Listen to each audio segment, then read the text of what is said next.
पापनाशं परेशं गजेन्द्रस्य कृतिं गजानं परेशं जटाजूटमध्ये सुरद्वाङ्गवारि महादेवमेकं स्मरामि महेशं सुरेशं सुरारार्तिनाशं विभुं वेणुनाथं विभूत्यङ्गभूषं विरूपाक्षमेन्द्रकमनेत्रं सर्वानन्दभीषं प्रपञ्चवक्त्रं गिरीशं गणेशं नीलवर्णं गवेन्द्राधिरूढं गुणातीतरूपं भवं भास्वरं भस्मनाभूषिताङ्गं भवानी कलत्रं भजे पञ्चवक्त्रं शिवाकान्त शम्भो शशाङ्कातमौले महेशानशूली न जटाजूटधारी त्वमेको जगद्व्यापको विश्वरूपं प्रसीद प्रभो पूर्णरूपं परात्मानमेकं जगद्बीजमात्रं निर्गीतं निराकारमोङ्कारवेद्यं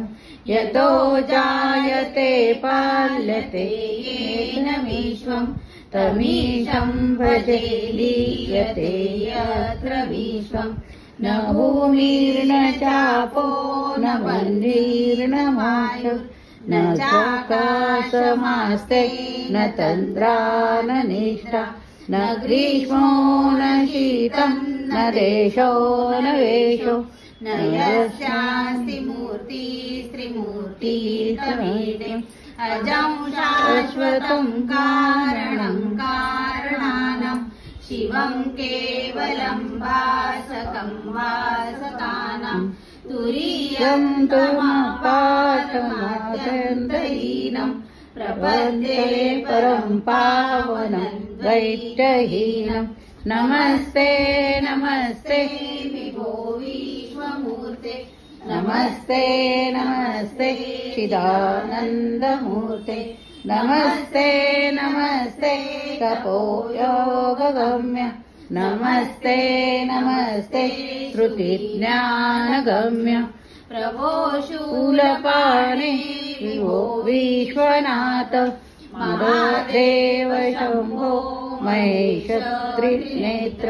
शिवाकान्त शान्तं स्मरामि पुराणे त्वदन्यो वरेण्यो न मान्यो न गण्यो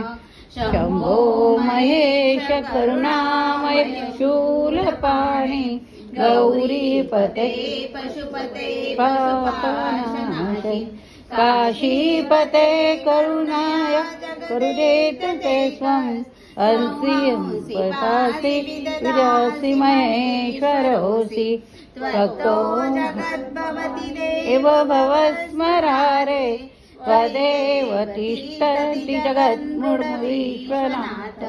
तदेव गच्छति लयं जगदेश लिङ्गात्मकं हरचराचर विश्वरूपिं लिङ्गात्मकं